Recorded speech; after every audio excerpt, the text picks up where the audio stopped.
নাটোরের লালপুর উপজেলার দুয়ারিয়া ইউনিয়ন শাখায় দীর্ঘ এক যুগ পর যুবলীগের ত্রিবার্ষিক সম্মেলন ২০২৪ অনুষ্ঠিত হয়েছে।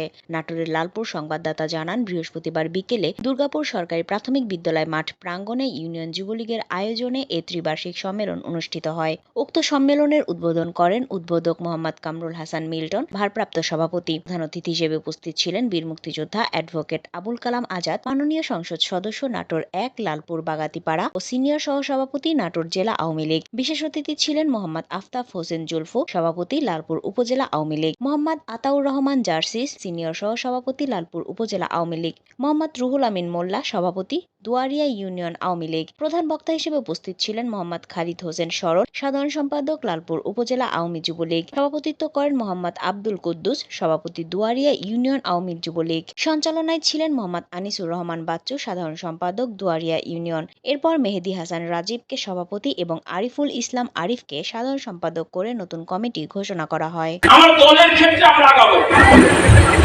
এই দলটাকে আমরা এইভাবে বলবো, আমি ছাত্রলীগ করবো, প্রত্যেকটা সম্মেলন করবো, এক ট্রেনে করবো, এর মধ্যে কোনো গ্রুপ সাব গ্রুপ নেই,